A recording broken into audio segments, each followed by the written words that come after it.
Hello, everybody. I'm Sean Reynolds from Sportsnet, about to be joined by Ken Weed from the Winnipeg Free Press. Together, we are Kenny and Renny. This is the Kenny and Renny post-game show after a game that we probably should have seen coming. And what do I mean by that? Well, why don't we hop into our Toyota and go have a conversation about it? Let's take the BZ out. Like Mrs. Renny and I took a BZ out the other day.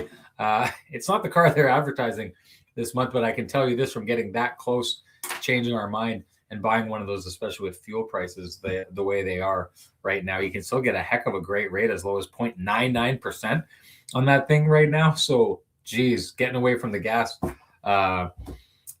pumps right now, that would be a good thing. And 0.99% rate on that, unbelievable. Anyways, hop into the BZ. Let's go for a ride. It'll be nice and quiet because there's no engine noise in that thing.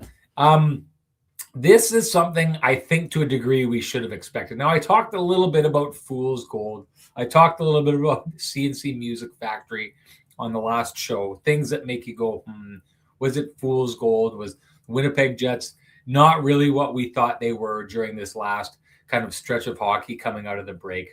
I'll say this. This is the same game. The game that you see them play here tonight is the same game that they played twice against the Canucks. It's the same game that they played against the Chicago Blackhawks. Excuse me, folks. It's no event hockey for the longest part of it, falling behind because that no event is, eventually seems to kind of catch up with them. And then them putting on the surge, getting their way back into the game, tying it up late. There you go. Boom. Send it to overtime. Win the game. Everything's great. Everyone loves it. This is the style of hockey that you should be playing. This is why I talked about this. And this is why I thought that this kind of hockey was a little bit of a concern. Because when it doesn't go your way, this is what it, excuse me. This is what it ends up looking like. And we saw it tonight. The Jets were game. The Jets were capable. They came back. They tied the game not once, not twice, but thrice, as Mr. Burns said in a great episode of the baseball episode, the softball episode of The Simpsons earlier on back in the day. But this is the issue with no event hockey and trying to win just by one more. Because if you don't have a bounce that goes your way, or if the other team doesn't kind of give up or get frustrated with the idea of, just not getting an opportunity or a sniff to score. If one of them gets through, this is the kind of problem that you end up in. And all of a sudden, a game that the Winnipeg Jets very much needed does not go in their direction. Now, one of the massive problems that you see in this game was the Winnipeg Jets, to a degree, got Winnipeg Jets. If you're not producing with the first line or the first line players, I know he's not on the first line right now, but basically I'm talking about the big three. If it's not getting done by Mark Scheifele or Kyle Connor or Gabe Vilardi, let's make it the big four and throw Josh Morrissey in there.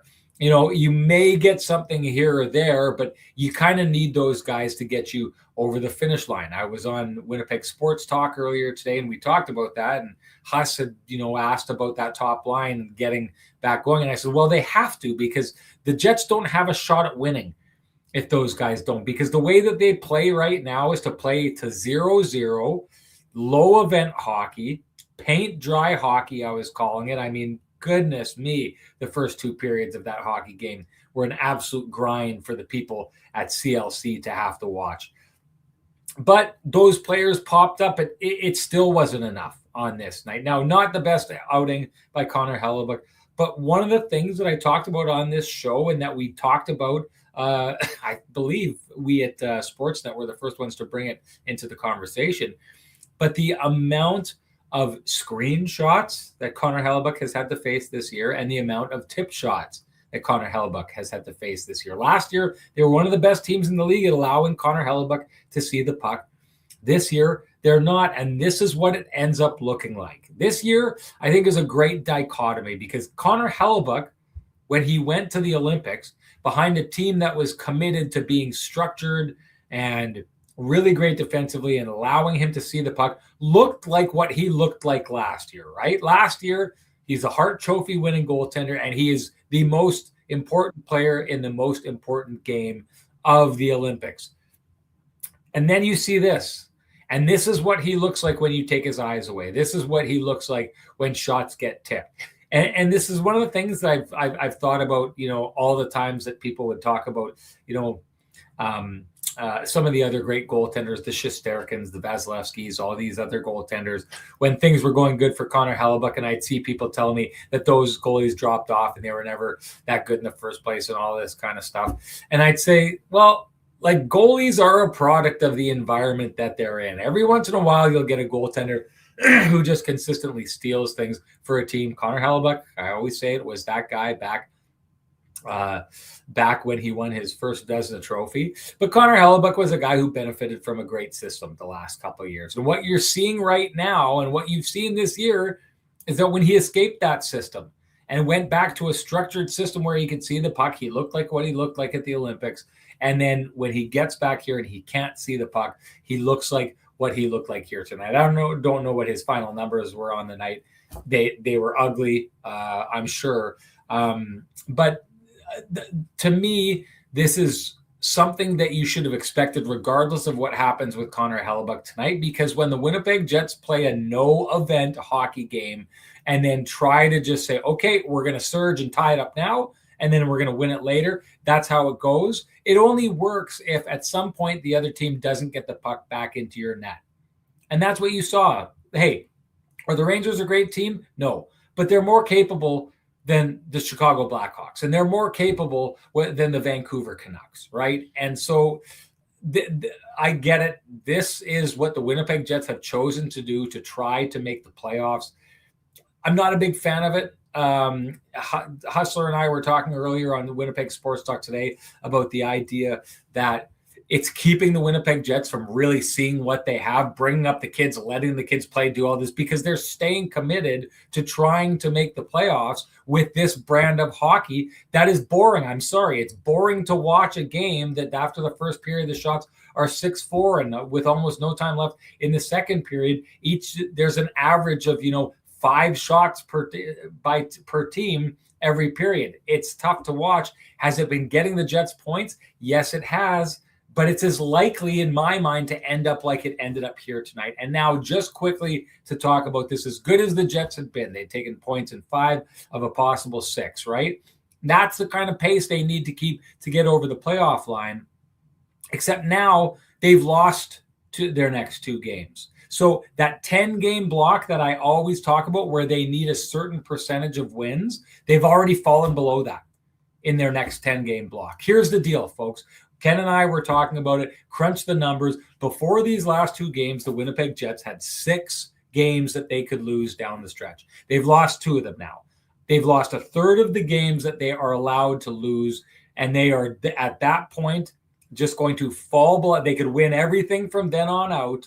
They've fallen below where the playoff line should end up. Now, it's possible that all the teams ahead of them just keep messing it up and falling, and maybe it's not quite, but I'm telling you this, the numbers tell us right now the Jets have 4 more losses that they can afford. They had 6, it's down to 4 after 2 games. It's not looking good for the Winnipeg Jets here. It would be interesting, as I talked on Hustler's show, if the Jets do get to a point where they can stop the fantasy of making the playoffs, then they could actually take the players, put them in the lineup and see what's going on rather than staying servile to this brand of hockey that is really, really tough to watch and basically a 50-50 coin flip, in my opinion. Anyway, that's my take on this in the Jim Pattison Toyota on Regent opening drive.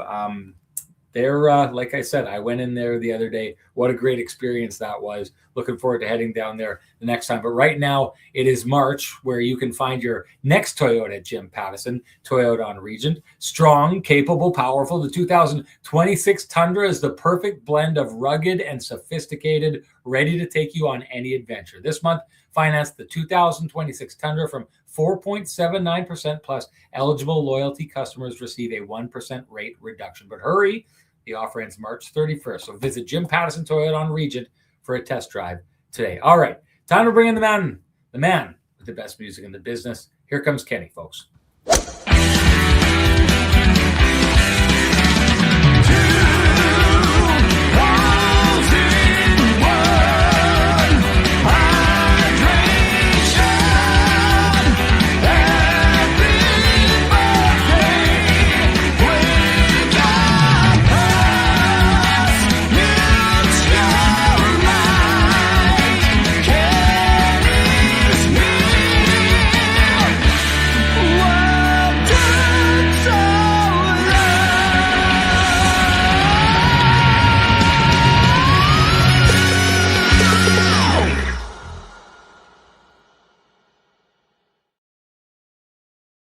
At home, I see we're both wearing blue today. I went with the Jamie Thomas and I both with the blue This is and the more blue. green. This one's A green. little bit of two More blue tone. green. Yeah. Well, you got to work on your lighting because I'm sick and tired of getting the color of your suit wrong here over and over again. You know who never gets your suit wrong though? That would be the boys down at Vittorio Rossi. So if you want the guys who get your suit right every time, you know what to do. Head on down to Vittorio Rossi, walk in, loudly proclaim Kenny and Renny sent you, ask for Frankie and the boys, and they're going to get it right, and you're going to get it right, folks. Ken, you better get this analysis right here. Big game here. What did you take away from the whole thing?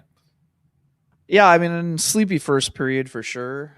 Again, Jets were able to generate quite a bit more offense than the other night against Anaheim. I mean, they had 63 shot attempts. So after the first, I thought they were a little better on that front. Their defense, it's funny to say their defensive play wasn't bad when they had 4 or 5 coverage goals.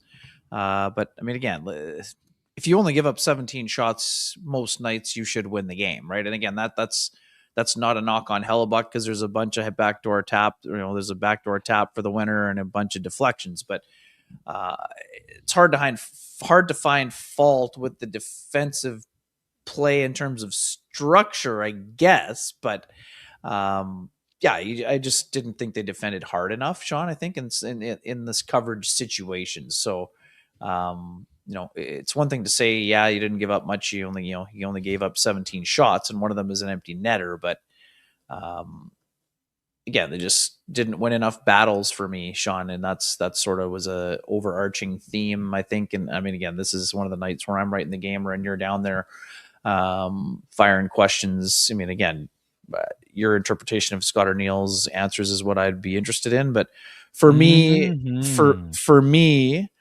offensively, I thought the Jets were much better.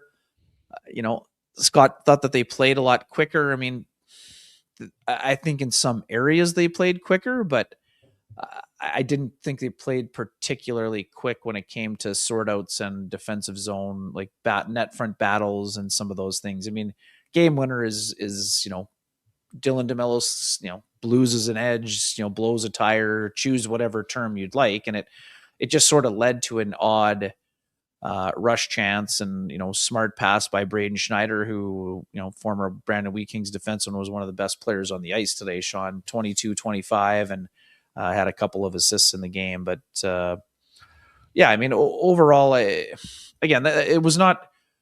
To me, I'm just going to put it this way: that didn't look like as much as you can applaud the Jets for keeping their opponent under 20 shots.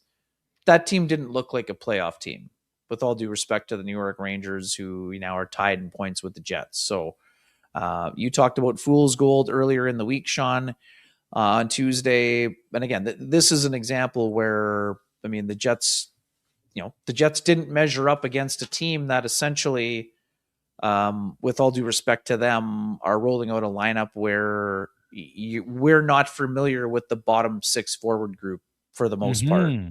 Yes, Johnny Brodzinski, has been in the league for a while. Yes, Juuso Parssinen, sure, Connor Sheary back in the day, but like Connor Sheary was in the American League for an entire season. I mean, placed on waivers and looked like he was finished. So, I mean, kudos to him for finding a way back into the show.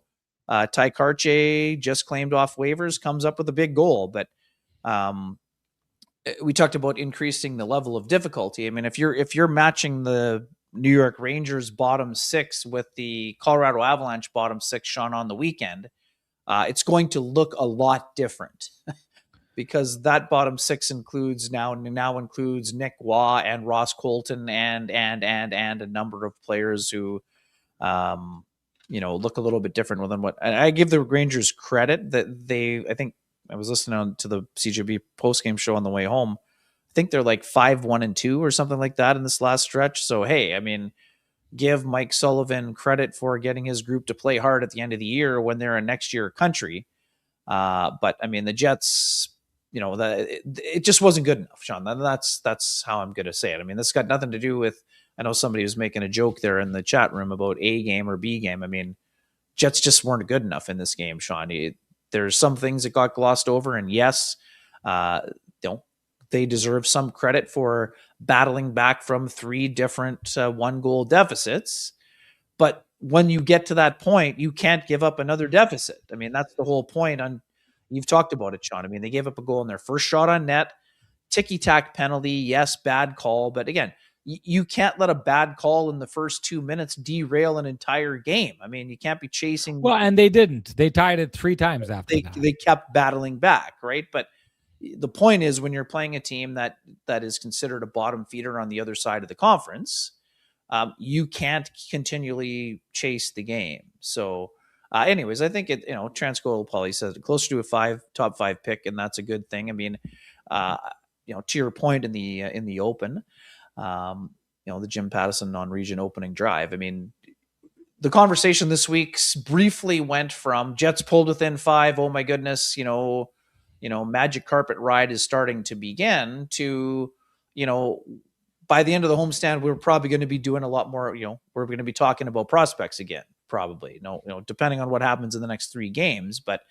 I think there is a segment of the population that thinks that the Jets moving into a tie for, 4th fewest points in the NHL right now with the St. Louis Blues and New York Rangers gets them closer to a top 5 pick. And Sean, you've been saying this on the last couple shows. I mean, for the Jets to try to achieve on the fly what they are hoping for, which is to improve next year, they'll be much closer to that goal by getting themselves a top 3 pick than they would by picking, 14th to 18th, whether they got in or fell just short. So it'll be interesting. I mean, we've still got 18 games to talk about, but I do think that this is another example that this just doesn't look like a team that you can bang your fist on the table and say this is obviously a playoff team, right? I mean, that just wasn't on display today.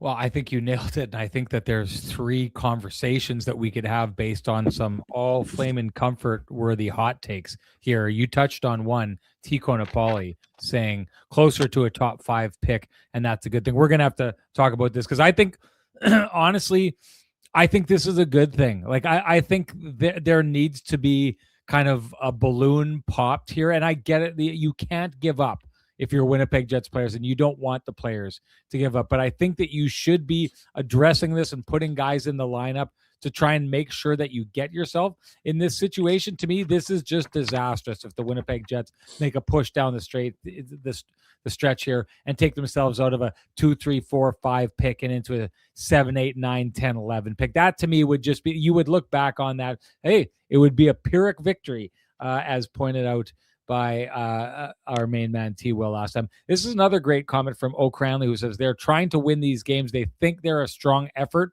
and a few lucky bounces away from going on a run. This feels exactly like, it's why I refer to these games as a coin flip, right? Like, okay, so the coin flip you can sit down, Ken, you and I can play a game and we can do the flip the coin thing, and I'll take tails, you take heads, and I can win 5 straight on tails. It's not unthinkable for that to happen. But it would be unthinkable to think that I'd be like, well, this is it. I'm on to something. I'm going to stick with tails and let's start putting some real money on this thing. You know what I mean? The Jets basically coin flipped their way through the first number of games by trying to have 0-0 games. Nobody moves, nobody scores, no scoring opportunity, these kind of things. Let's see how it turns out. And it worked for a while there. But look at the teams that it went against. And you touched on it, Ken. You touched on the fact that the New York Rangers are actually a team that's on a bit of a high right now. So what you do is the Winnipeg Jets have played 7 games on their way back here, right? Or is it 8 at this stage? But all those games, outside of the games against the Anaheim Ducks and then tonight against the Rangers, were against teams that are struggling, right? That they played the second time they played the Vancouver Canucks. Vancouver had lost 7 straight and just won 1. They resumed losing to the Jets and had now lost 8 of 9. I told you about the San Jose Sharks. They'd lost 8 of 11 games.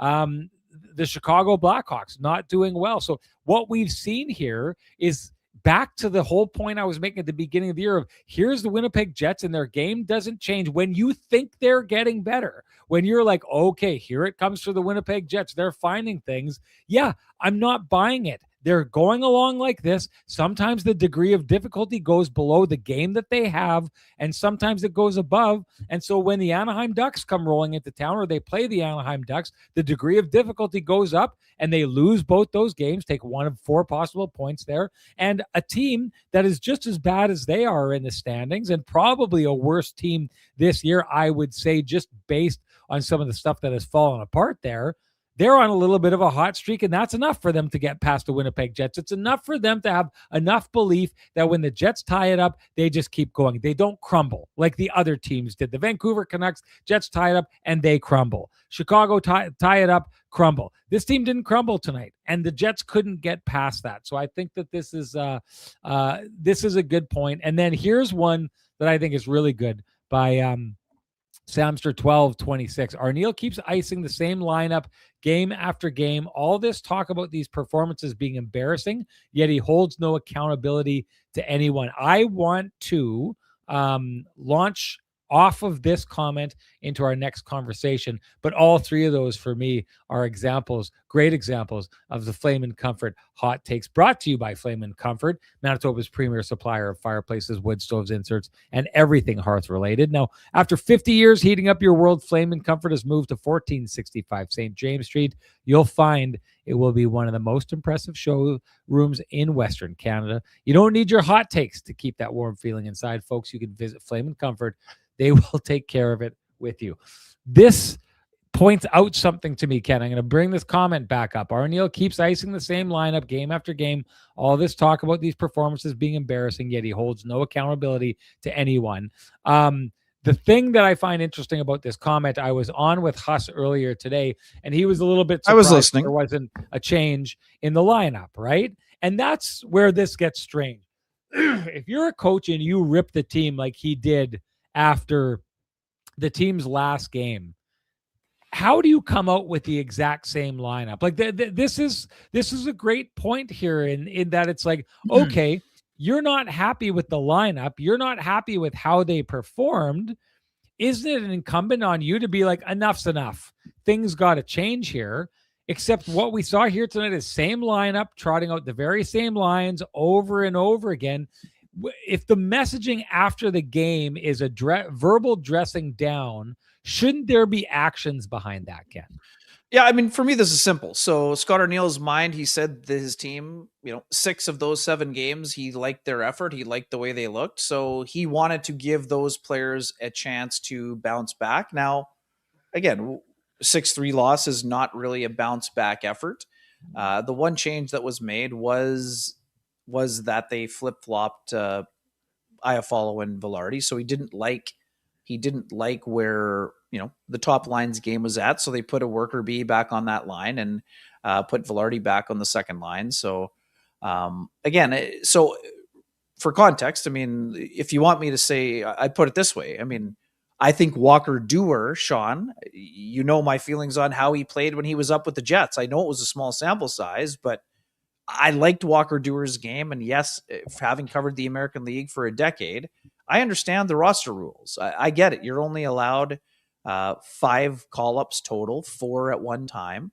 So I get it that maybe it's not easy for the Jets to leave Walker Duehr out there. Then they don't have a lot of wiggle room left for call-ups. So I get it. But I think Walker Duehr was looking just fine on either the third line or the fourth line. So, but outside of calling up Walker Duehr to play, I mean, the Jets' only option right now is Ville Heinola. And with all due respect to Ville Heinola, the ship has sailed, Sean. You talked about it with Hustler today. I mean, for folks who haven't, either listened to us say this or read what we've written, Ville Heinola cannot play enough games this year to remain Jets property as a potential RFA. He'll be a Group 6 unrestricted free agent, and I would say the chances of him re-signing here are virtually nil. So you can give him a chance, but what are you giving him a chance for? You're only giving him a chance to help his cause to sign with another team, essentially. So I think the Jets appreciate what Ville did in the organization for the Manitoba Moose this season. But right now, what are you doing? You're putting in Ville Heinola for Jacob Bryson? I mean, no offense to either one of those players. I just don't think that is going to make a monumental difference. And Sean, I mean, just based on how things are going right now, I mean, I see people saying you should automatically put Brad Lambert into the top 6.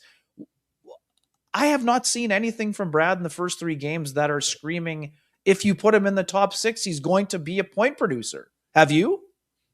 No, and So then what do we want to do then? I mean, outside of moving Morgan Barron up the lineup, I liked Isaac Roseanne's game today, but I don't think you automatically put him on the top line and think you snap your fingers and your offensive problems are solved. I know, so Ken, then what are you doing then to shake things up? What you're doing if you're shaking things up is you're saying, you know what, at this stage, it's better to do the right things and send the right messages, even if you lose, because sometimes that's what coaching is. Sometimes coaching isn't trying to hold things together because we can't do this right now because we need to win these games, because if we're going to make the playoffs and all this kind of stuff. Right now, you're not making the playoffs. You can keep that illusion alive and you can keep that dream going, but you're not. So why make improper coaching decisions to chase down a fantasy?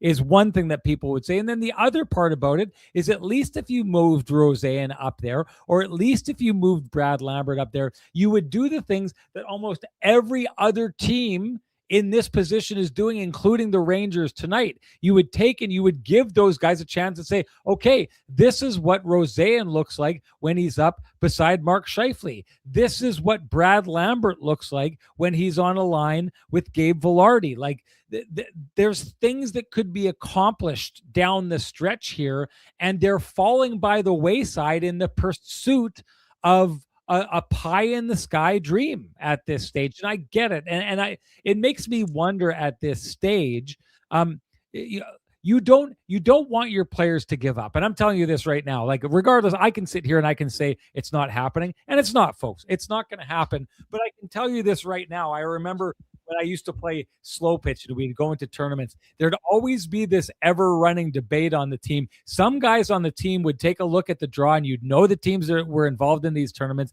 And some guys would say, we should lose this game because that'll get us in the B side. We can win the B side. We can't win the A side. And I would look at it and I would say, okay, chances are we're not winning the A side, but amazing things don't happen if you don't try. Right. And one of these times you're going to so my point of it is, I was never a guy who is going to be like, yeah, okay, let's lose to go win a consolation prize. I was like, no, I'd rather go down swinging or maybe pull off something spectacular. Right. And that's what the Jets are trying to do. And that's what they should be trying to do. That's what you want your players to do, because if you start getting your players to check out and lose on purpose, then those players are losers, and you're creating losers by doing that.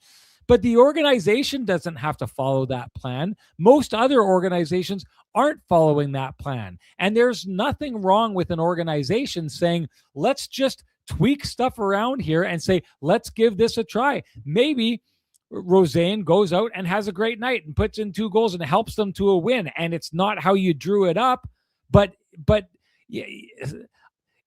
I have to say, if Scott Arniel was so disgusted with his team's play and it was unacceptable and there's so little room for error, then there's enough room for you to address that team and say, you lost.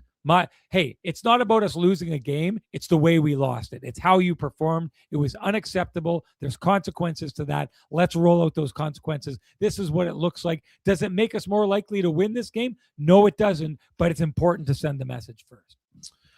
Yeah, and I mean, let's put it this way. I mean, I'd like to see Isaac Roseanne up in the lineup, but John, this is actually one of the games, and people can say whatever they want, and we understand that, Jonathan Taves himself said to my colleague Mike McIntyre he's not happy with where his game's at, but Roseanne and Taves actually created quite a bit today. Roseanne sprung Taves for a breakaway, and that line actually generated a little bit. So you've asked a guy to come in here and learn a new system, and on the third game he actually looked pretty good in it, but how much of that is because he's more comfortable with his line mates rather than trying to learn how to play with Mark Scheifele on the fly? I mean, so I understand the argument, and let's put it this way.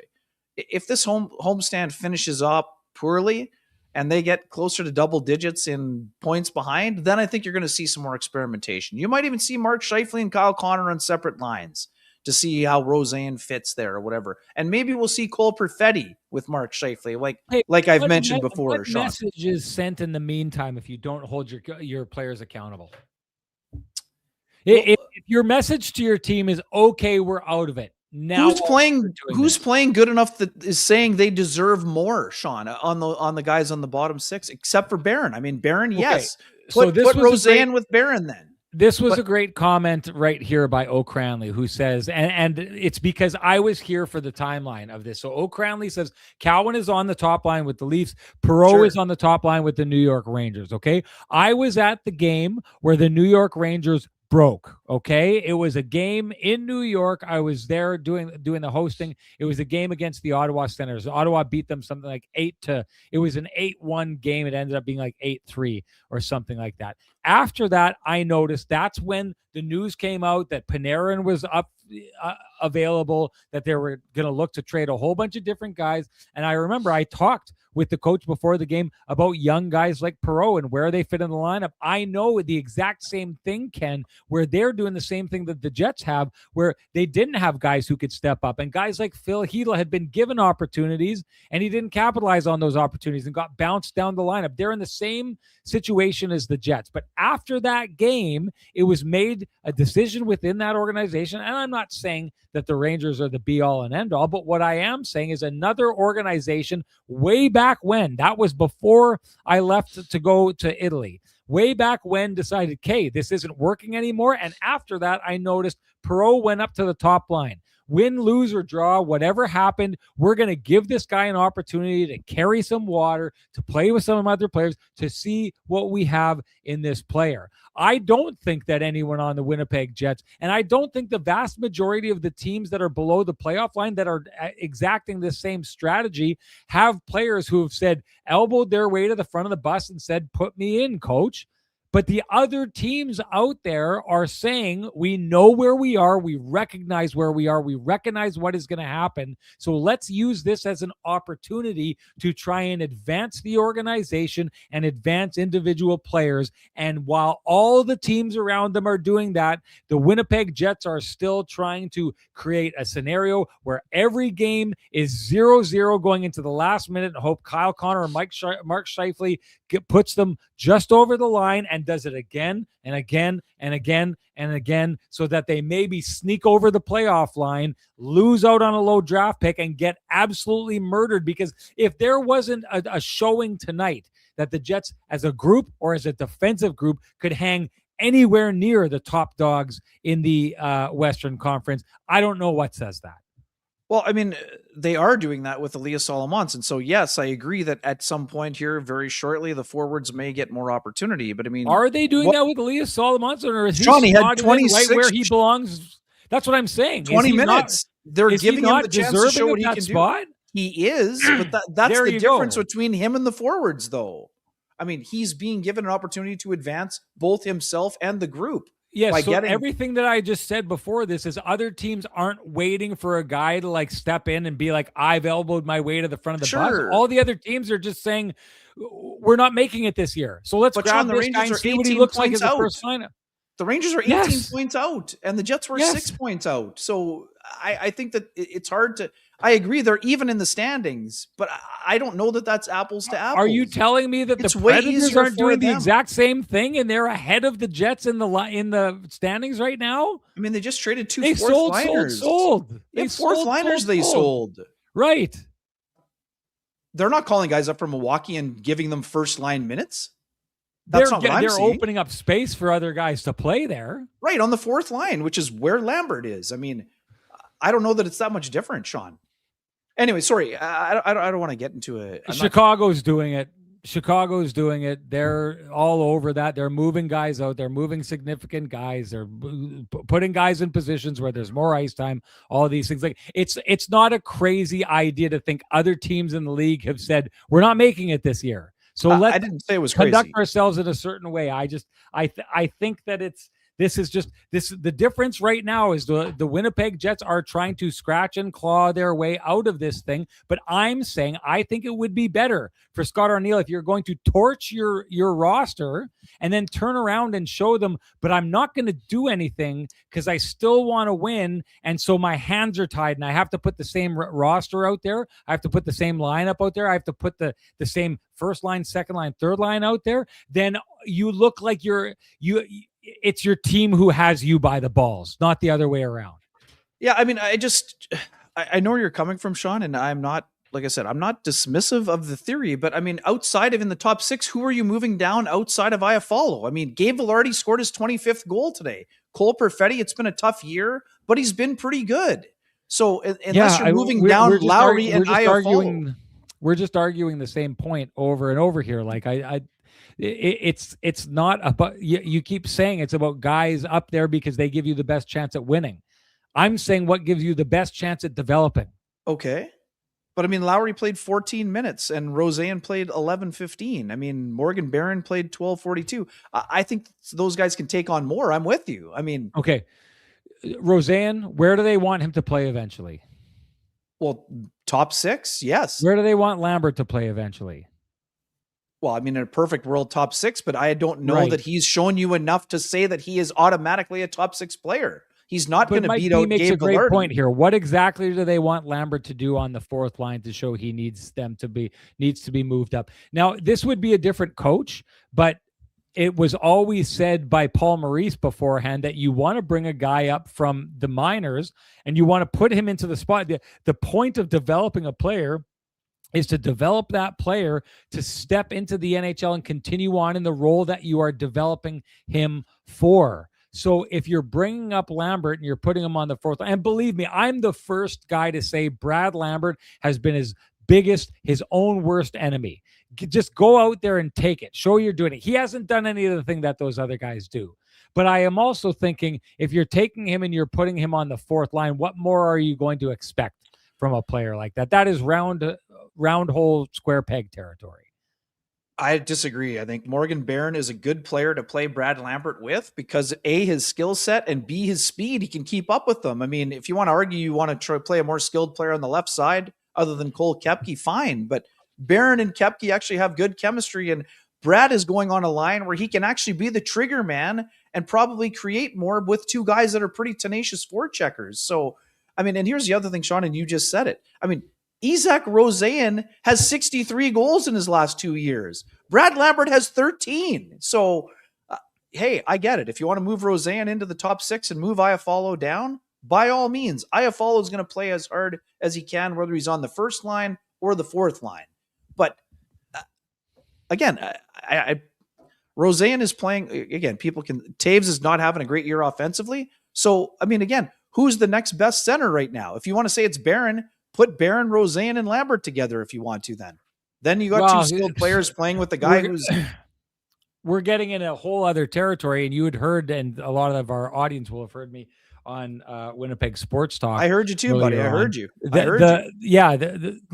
We had that conversation. So beyond this, if we're talking about people earning their way up the lineup, we talked about it. The guy who's earning their way up the lineup more than anyone else is Morgan Barron, but that opportunity isn't happening. I don't think it's happening because he's being held back to anchor the fourth line, so that way I can leave the fourth line alone. Now we just need to figure out the second and the third line here to see if we can get ourselves somewhere. But again, it's all in this pursuit of not what's best for developing the play. Like, hey, bring Morgan Barron up, put him on the second line, surround him by some talent, and give him 5, 6, 10 games of playing with Gabe Vilardi. And now they're both beasts on the boards. Let's see what happens there. But we're not seeing that because you need Morgan Barron to anchor the fourth line, to take care of the fourth line, if you're going to have a chance of winning these games and pulling off a miracle, right? And that's just it. Is the players I think you need to keep engaged to pull off a miracle.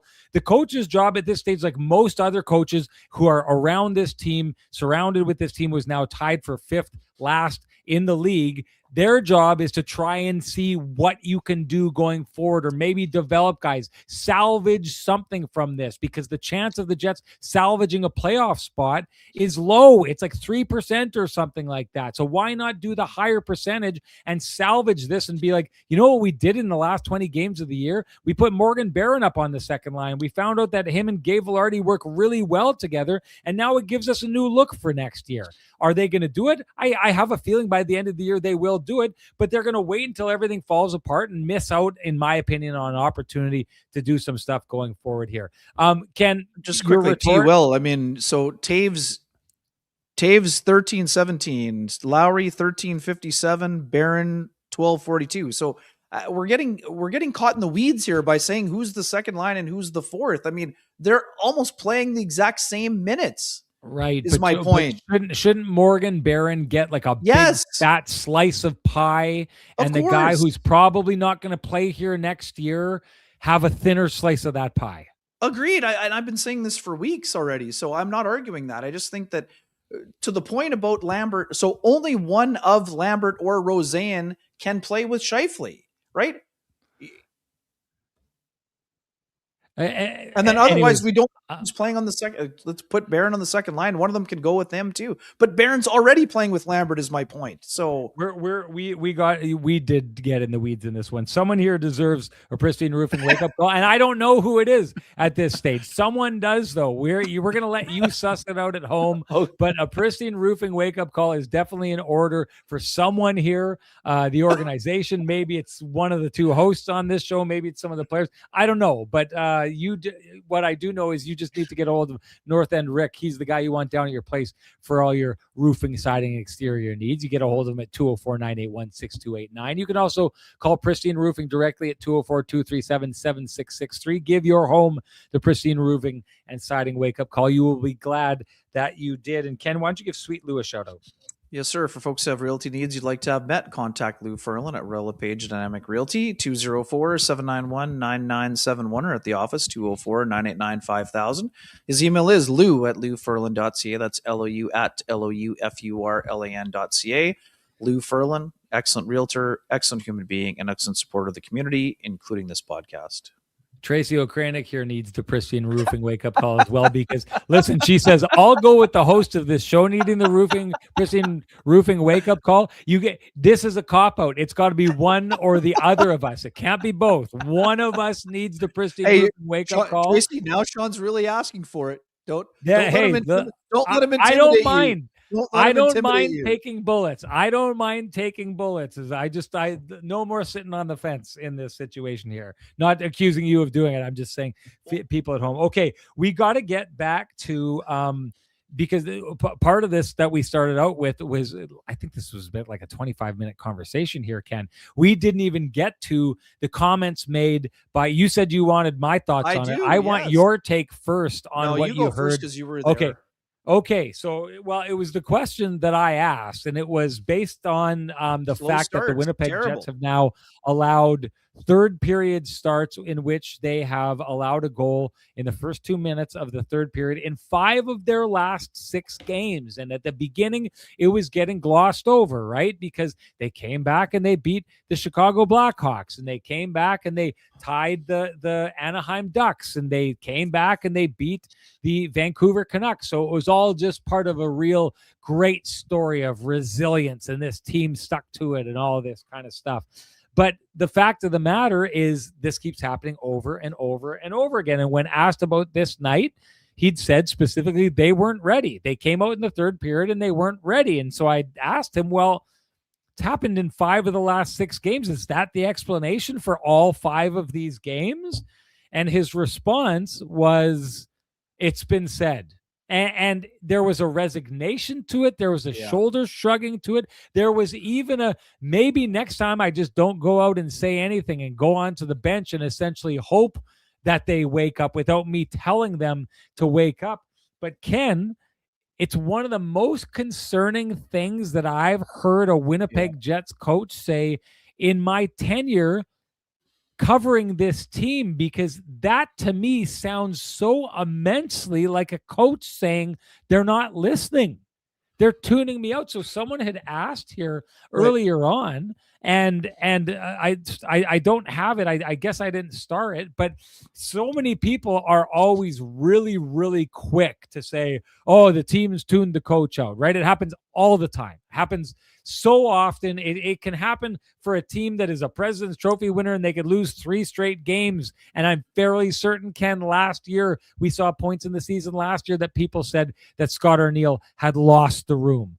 But this, to me, was a coach borderline offering it up, borderline saying, I'm telling them to do stuff and they're not listening, to the point that maybe I just won't tell them anymore, and hopefully they'll figure it out on their own. I can only imagine, as a parent with teenage daughters, that if I were on top of them about something that they just weren't doing, and I threw my hands up in resignation and said, okay, maybe you guys will figure it out on your own. All I know is, I've talked about my dad on this podcast before. Chuck Reynolds was an authoritarian teacher. He was an authoritarian parent, and there wouldn't have been an option for me to tune him out. There wouldn't have been an option for me to just say that. And Chuck Reynolds never in a million years would have gone and said, thrown his hands up and been like, well, I don't know, they're not listening to me. Let's see what you can do. And I'm not trying to like inject myself into this situation or my family situation or anything like that, but I don't understand a scenario where a coach says something like that and doesn't expect a conversation out of that the team is tuning out the things that he's saying. Yeah, I mean, it's an interesting debate for sure. And I would also say that resignation, I think, comes from the fact that there's a difference between not listening and not executing still, Sean. And I totally understand the folks that are going with that. But he never talked about that. He talked specifically about the idea that he's been telling them, I've been telling them, what do you want me to do? Like, he wasn't saying this is a lack of execution. He basically outright said they've been told to do it and they haven't been doing it. Right. I mean, my point is still the same. I mean, when you've been told it's something, but you're not, it doesn't mean you're not listening. It means you could still be listening. And I don't think they're ignoring him, but they're also not getting the job done. I think that's where the indignation and the frustration comes from. Yeah. I mean, there's nothing worse as a coach than when you say, Sean, hey man, watch out for the cross ice one-timer. And on the next shift, the guy gets a cross ice one-timer. Right? I mean, that's sort of what he's saying. So the fact that veteran players are allowing, I mean, Sean, the other night, it was, just the other night on the game. I mean, in the first period or the third period, the first 2 minutes against San Jose, the sequence was 2-on-1 or breakaway 2-on-1, 3-on-2 goal. I mean, no coach says, hey guys, by the way, when you go out there, why don't you try to give up 3 odd man rushes on the first 3 shifts? Right? I mean, that no coach wants that. So I think there's just a lot of frustration. And again, I still don't know that it's a fact. I don't see it as tuning out. I see it as a team that just isn't executing at a high enough level, which would drive a head coach absolutely bananas.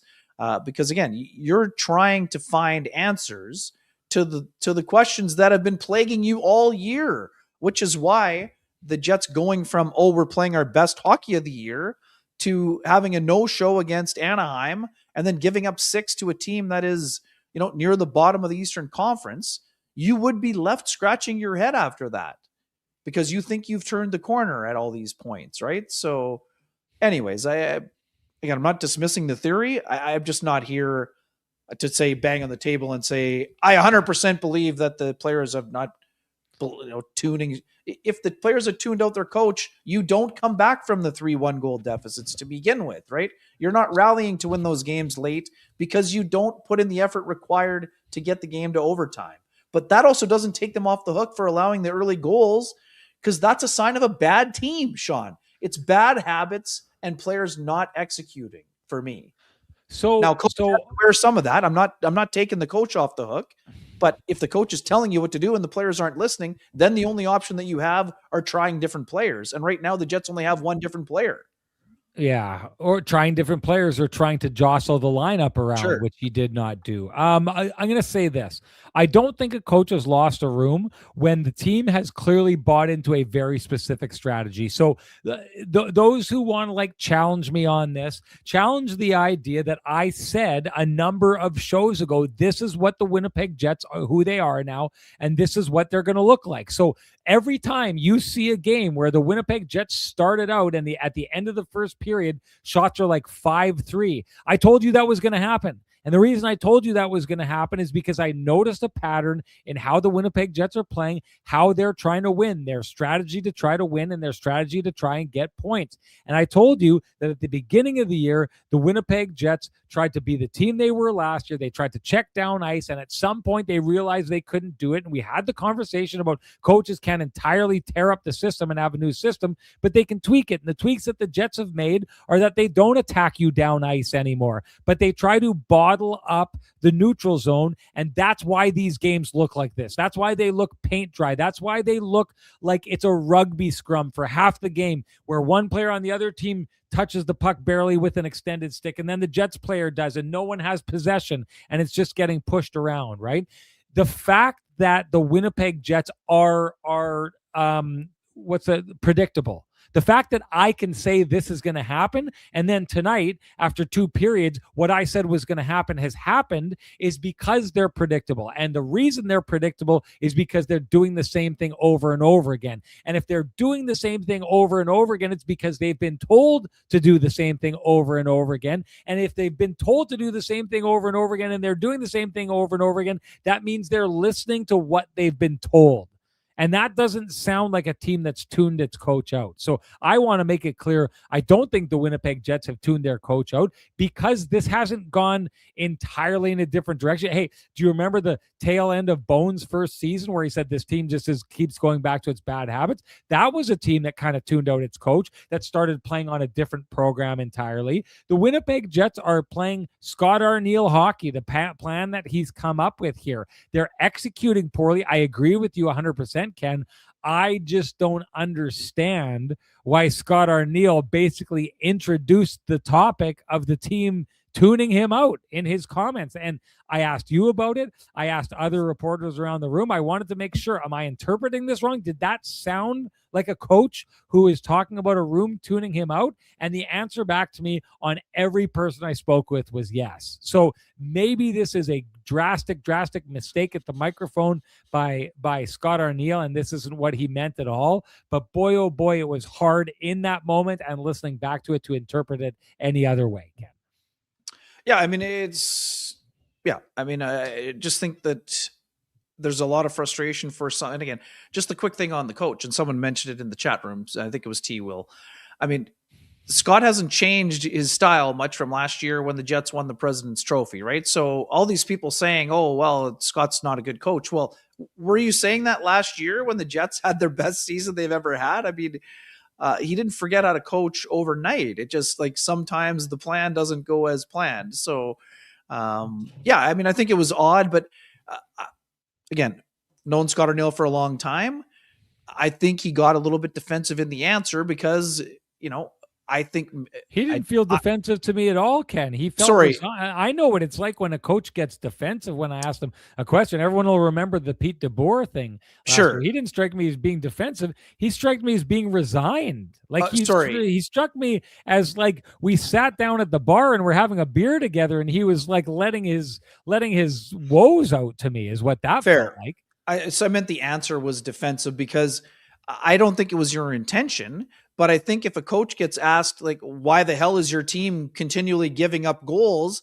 I think he took it as a personal affront. So I think then, too, to your point, the reaction is a little bit stronger than what you would expect. But it's an honest answer, I think, right? So the coach is saying, well, hey, I'm telling them to be wary of these things, and they're not doing it. So that either means you're not executing or you're not listening. So it's one of the two, and only the players know for sure. And no player on the record, or not to my knowledge that we've seen, is going to say, oh yeah, we're tuning out the coach. And again, I agree with you totally. The Jets are still battling. That's why we know, you and I know, they aren't tuning the coach out.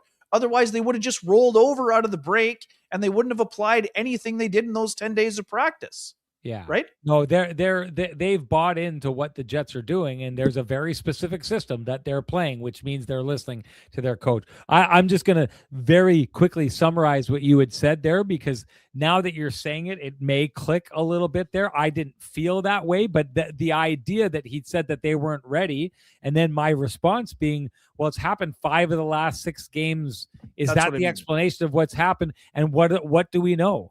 It's Rick Bowness used to say it all the time. Paul Maurice used to say it all the time. If the team wasn't ready to go, that's on the coach, right? So if the explanation tonight was that the team wasn't ready to go, and if the explanation the previous nights was that the team wasn't ready to go, the suggestion or the coach knows that it's on them to have them ready to go. So if he's saying they're not ready to go, then that's on him. You're saying that by me asking the question, it basically is saying to Scott Arniel, I'm saying, so isn't that on you? Doesn't mean they're not ready to go. But his answer, Ken, was, yeah, but I'm telling them they're just not doing it. And it just sounded like a guy who was more venting about like, I'm doing my job. They're not doing theirs, is what that felt like. Anyways, I think that we covered the Scott Arniel stuff all the way around here on this night. And you know who will have you covered all around the city? That would be Myers Drugs, because they deliver anywhere in the city. So if you have any prescription needs, if you have any health food needs, or if you have any supplemental needs, they're the ones who can take care of you, and they can bring it right to your front door. So give them a call, folks. We have to get to Roseanne quickly before we move on to the awards here. Just your take on his first point, his first goal with the Winnipeg Jets, and his game, 3 games in. Yeah, overall, again, another step in the right direction for him, or in a positive direction, I guess, if you will. 1 shot, 3 attempts, 1 hit, 1 giveaway. More importantly, Sean, this is a guy who is undersized. So, if you haven't seen him play, you wonder how much time he spends on the perimeter versus how much time he goes to the dirty areas. So guess what? He went to the dirty area to get a redirection goal. So there's skill involved in the tip-in aspect. There's also will involved in an undersized player getting to the net. And Sean, more impressive than the goal was his answer. If you want to score, you got to go to the net. So great. This isn't going to be a guy who spends his time on the perimeter. Talked to a few scouts that have seen him. This is a guy who's been an impressive guy. He scored a ton in the minors for his age. Now he needs to translate that to this level. I'm seeing a lot of signs. Aside from the goal itself, great 2-zone pass to Spring Taves for a breakaway. Great job of identifying there was a player there, and he made a crispy pass between a defender to make sure Taves got a good chance. So trending upward is what I would say for Roseanne's game. Like his speed, I think that, we were talking the other day, I think he's showing more poise with the puck. I think maybe a little bit earlier that we had some hot potato moments in the first game or two. I thought he was more, firmer on the puck, and I like the way he's been battling, and that's all you can really ask for a guy trying to find his way. I think it's pretty apparent he has the skill to do it, but now it's a matter of being productive on a consistent basis. And I think he has the mentality to be a successful, middle 6 player who can be a productive guy. I see him as a 20-plus goal scorer. It'll be up to him to see if he can be a 30-goal scorer. I see him as a 20-goal scorer at this level if you get him paired with the right combinations. Okay, well, you see him on this night. You see nice pass sending in Jonathan Taves on the breakaway. So you saw that little bit of vision that you get from that player. I saw, he gets that goal, and that's great. It's the dirty areas. You summarize this really nicely. Just the idea that he's a player who went to a little bit of a tough spot to try and go get that. It's very similar to what we talked about with Cole Perfetti last year, and just the idea of like getting to the dirty areas, playing above your size. That's the thing that you're going to need to be able to do. That's what you saw him do. But for me, there was a point when the Jets were pushing and they were with about 4 minutes left. They threw out Scheifele's line.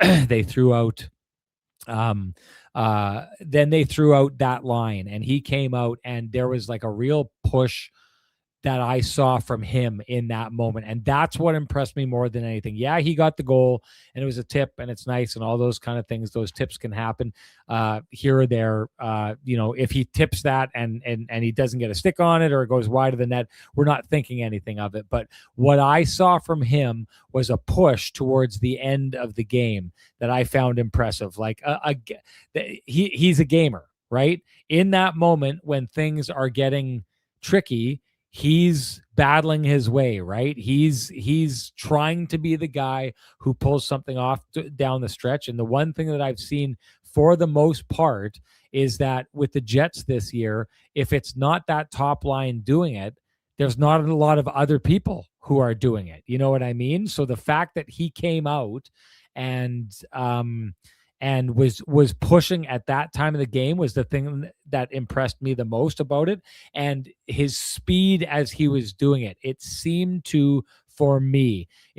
that he was like finding his moment because he let, I hadn't seen his speed to the degree that I'd wanted to see it before this, but it just seemed to me that he got to speed because he let it go and he just let the game take over. His pursuit of the game, the drive of the game, the push of the game for me took over in that situation. So it's funny because it's just a flash and it's just a line and not a lot happened. He had a little bit of an opportunity. I think he got the puck either on net or just off to the side of the net. It's not anything like we see from Mark Scheifele or Kyle Connor where they're just constantly pushing and pushing and pushing.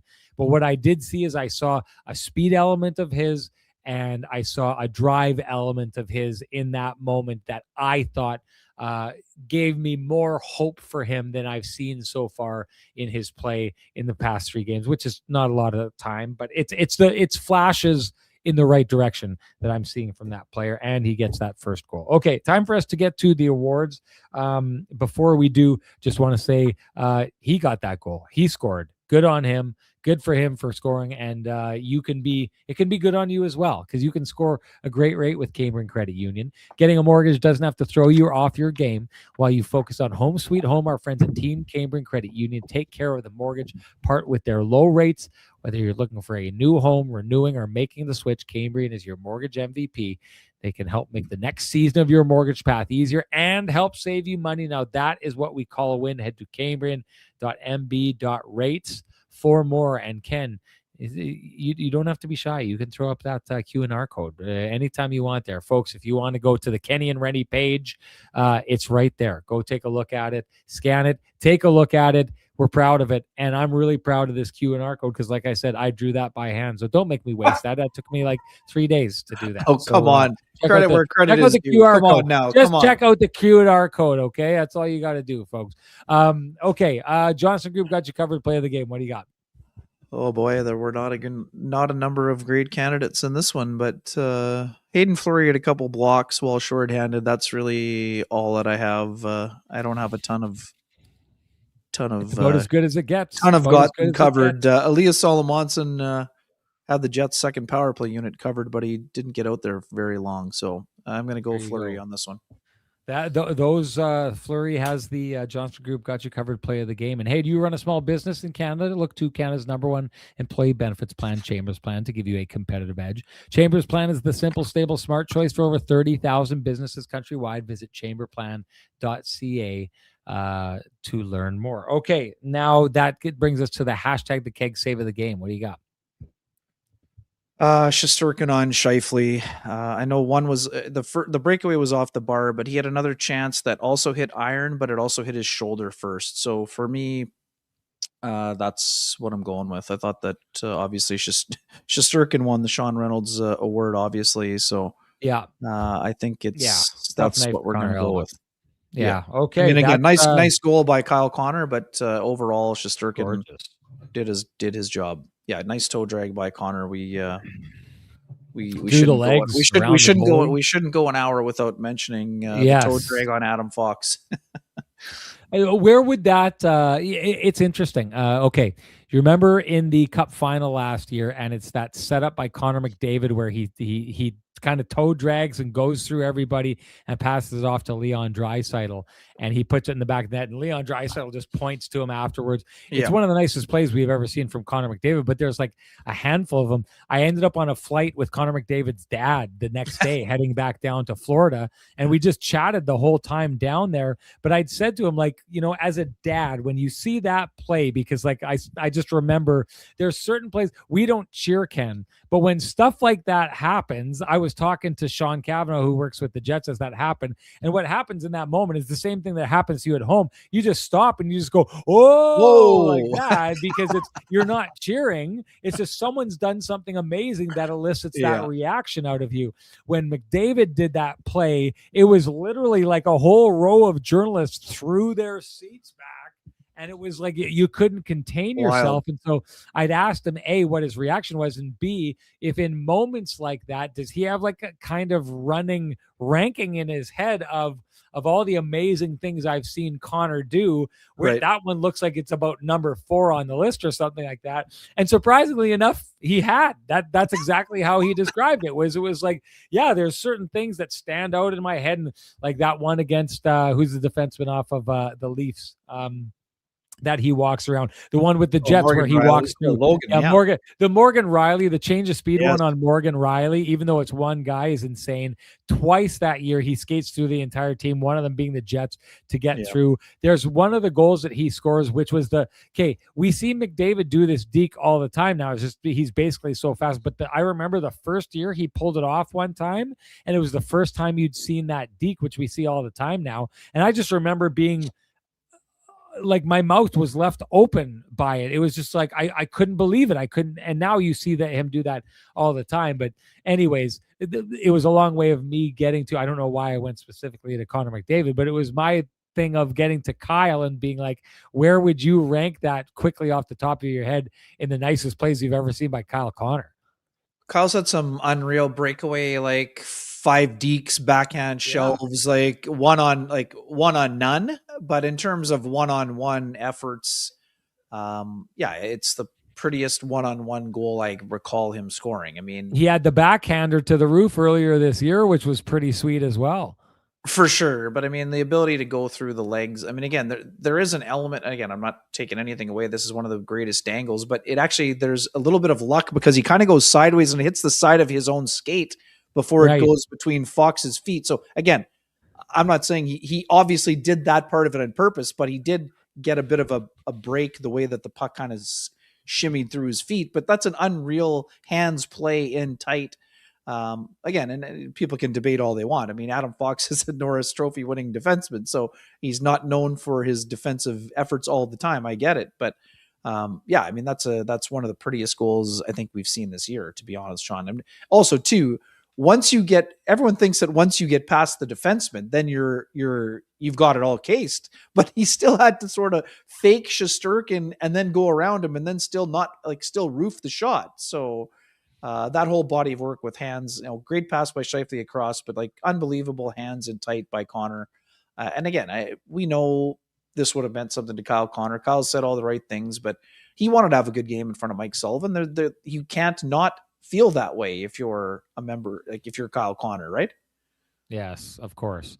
I don't know how we got detoured so much. A, I got detoured to Connor McDavid, Kyle Connor, and B, we got detoured from the keg. You already gave it. That's Ken's and my hashtag the keg save of the game, if you can remember it. It doesn't matter what we think, though. It matters what you think. Share with us your hashtag the keg save of the game. You're automatically entered to win a $50 gift certificate usable at any of the 3 fine keg locations here in the city of Winnipeg, each location finer than the last. And that brings us to our winner, who is Bardo from our last show. Bardo, you know what to do. Direct message me at SN. What's up?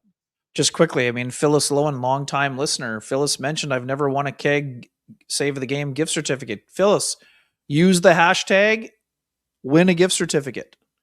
I honestly that goes for everybody. Phyllis, yeah, I don't remember her doing the hashtag.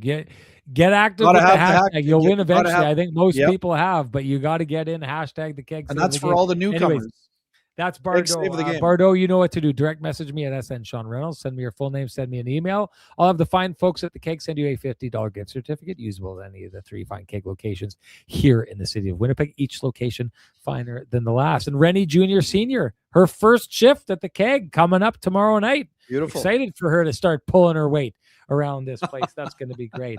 One thing I want to say before we do go is I'm going to post it in the comments here, but it is, folks. Tomorrow, It big is show. the last call to get tickets for Tristan Rivers' 9 Live show, Friday, March 13th. That's tomorrow, folks. That's side stage on 700 Osborne Street. Tickets $15. All ages welcome. Doors open at 8. 9 Lives hits the stage at 8:30. Like I said, I'm going to try. I'm not going to be there at 8:30. We got a bunch of stuff going on, but I'm going to try and sneak my way down there. I would love to see a bunch of you folks there. Make your way on down there. Ken, anything to say before we go?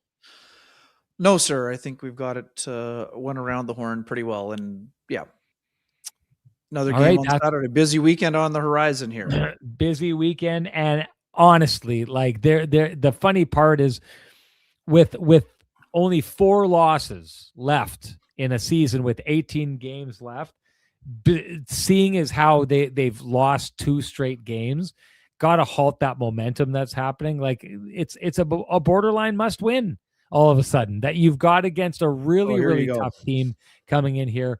There you go. Alex says it, 4.4% chance of the playoffs. It's why I've been saying this the whole time. It's why I know there's a whole bunch of people who are thinking, well, Renny, they shrunk it to 5 points. Come on, you got to like revise what you're saying here. The numbers are the numbers, folks. The numbers are the numbers. And this show is this show, and we'll keep bringing it on this show the way we do. And if you appreciate the way that we bring it, we would hope that you would appreciate our sponsors who bring it in their own right, fighting to keep this conversation going in this space. For us, that's Jim Pattison Toyota on Regent, Vittorio Rossi, Cambrian Credit Union, Sweet Lou Ferlin, Pristine Roofing, Flame and Comfort, Myers Drugs, the Johnson Group, and of course, the fine folks at the Keg. Thank you to them. Thank you to all of you. Let's shut this down, and we'll do it again on Saturday after the Jets play the Colorado Avalanche. Talk to you then. Bye-bye.